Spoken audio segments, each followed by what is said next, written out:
What's up guys, TSI Dominator here again, and today I'm starting off my Assassin's Creed Lore series, and today I'm starting it off with basically the history and life story of Ezio Auditore da Firenze, who's, if you didn't know, was the main assassin who plays in Assassin's Creed 2, Brotherhood and Revelations. He is the second ancestor who you explore using the genetic memories of Desmond Miles, who I'll cover in a later video. He was born in 1459 and he died in 1524. He was born to Giovanni and Maria Auditore, two very wealthy, respected people in the city of Florence.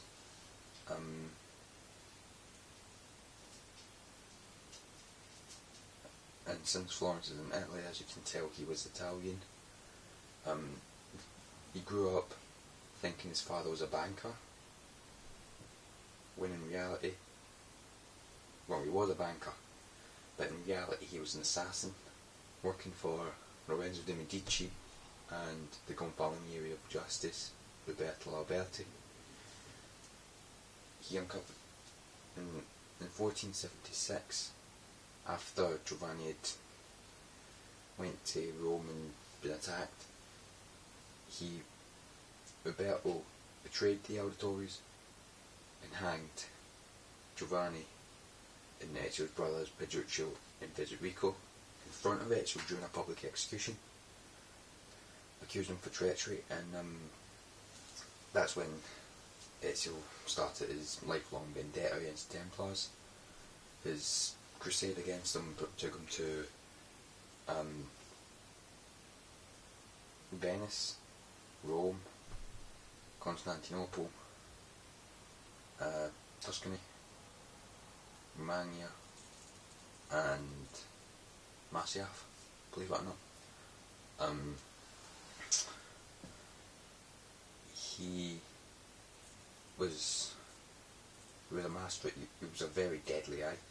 I mean, I think he preferred to work alone, but he would occasionally team up with people such as Yusuf Tazim. He would team up with his sister on occasion, Claudia, but usually he would just strike out on his own, and cut off hearts, cut off heads. Ezio was probably most well known for his ability to wield two hidden blades, which was an idea developed by Altair, which was the ancestor Desmond explored before him. But Ezio was probably the best known user of the double hidden blade. The idea was later adapted into a version for Connor, which turned it into a trackable piston-based dagger. But basically, Ezio made a severe blow to the Templar army during his lifetime. He stopped a conspiracy he destroyed two families, well-known families too. He destroyed the Patsies, and he destroyed the Barbaregos, and he also destroyed the Borgias, which was the source of a whole heap of political corruption during the Renaissance. He was also a guy who was, I wouldn't say religious, but he once said that he didn't work for the church, but he was a teacher of a sort, which means that it was in a conversation with Sophia Sarti in Assassin's Creed Revelations that he was a teacher of a sort, which meant that he basically hinted to her that he was training the Brotherhood of Assassins, which was introduced in the Brotherhood game. But basically, Ezio is, I'd say basically the poster boy of the Assassin's Creed series. considering you see most of his life. You see his life the most in the games. But, well, considering, we'll get into his personal life now. He was very loving of his mother, his father, his brothers and his sister. And he would die for them. But after everybody else in his family died, the only two people left were Ezio and Claudia.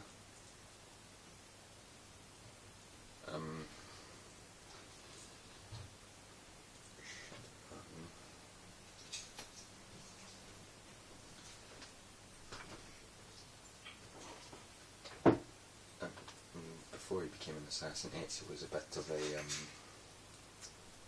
let's say, playboy.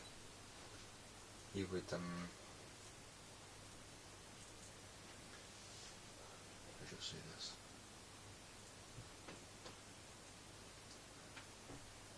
He's kind of like echoed from the upcoming Assassin's Creed 4 Black Flag. He liked to drink, but he also liked the women too. One of the most well-known examples is Christina Vespucci, who was Ezio's girlfriend until he left Florence on his lifelong vendetta. And then she died because of Savonarola, who took over Florence.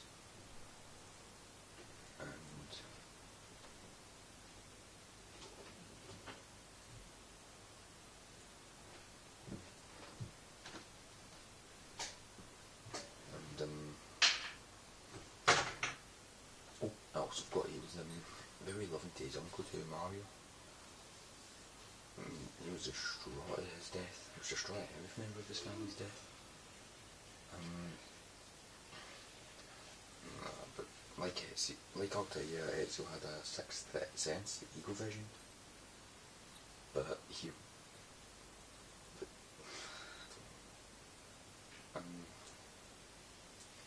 thanks to Ezio, the assassins now have a lot more knowledge than they did before him.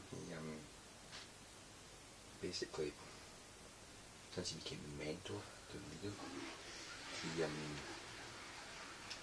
was basically the god of the assassins, I guess.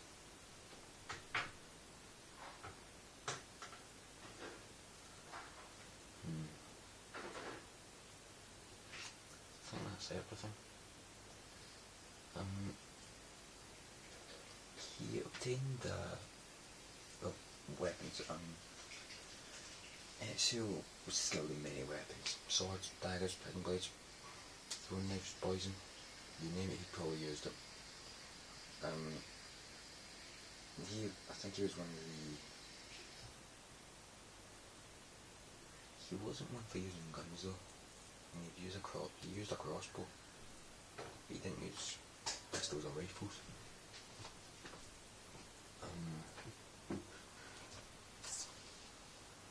But basically, from the picture I'm looking at right here, he's using dagger, hidden blade, sword,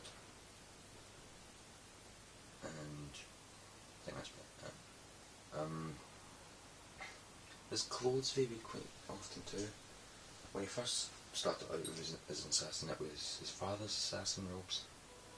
Then in Brotherhood, they changed to kind of a mix between his and Altair's. And in Revelations, it was I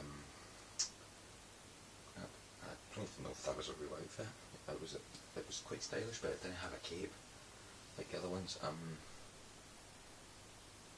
He never actually appears in any game after Revelations, obviously, because it's his last game, but he is mentioned in a conversation between Connor and Achilles, in which Achilles said, "You wouldn't know much, wouldn't you, about being an assassin since Ezio uncorked the bottle," considering that Ezio by uncorking the bottle, I think he meant finding Altair's hidden library under Masyaf, and along with finding Altair's library, we also found Altair's skeleton.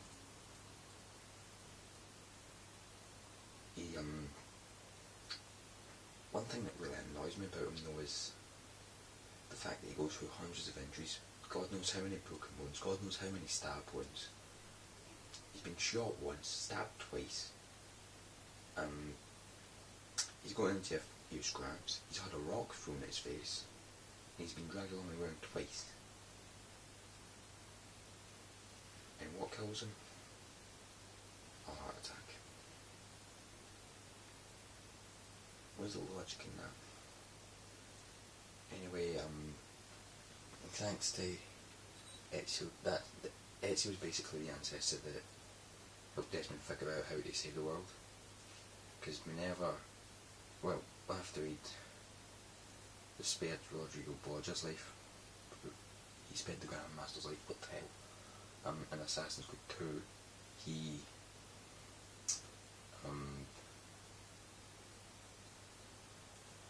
fist fights Rodrigo, knocks him out, but spares his life.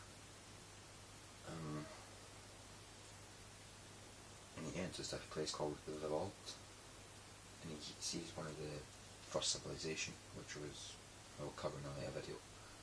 He was spoken to by Minerva, but she wasn't speaking to Ezio, she was speaking through him, across the centuries, to Desmond in the present day. She was warning Desmond of the catastrophe that was going to fall Earth on December 21st, 2012,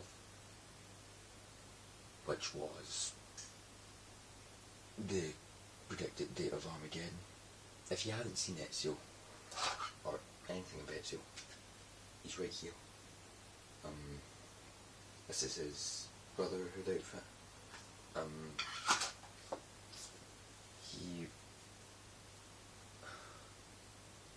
I think he kind of let himself go, because at the end of Assassin's Creed 2, he was starting to grow a beard. Then in Brotherhood, he just kind of kept on letting it grow. But then by Revelations, it was just a full freaking beard. Anyway, I think that's about that. I don't know how long this video's been going on for, so I'm gonna have to cut it short quickly.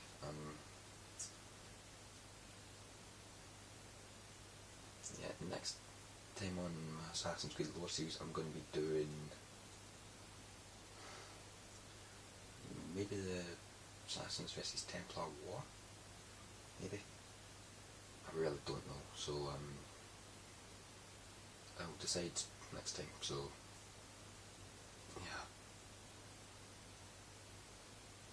There's not really much more to say about Ezio except in the words of Ezio himself, insieme per la vittoria, vittori agli assassini. And thanks, and as always, thanks for watching, and I guess I'll see you later.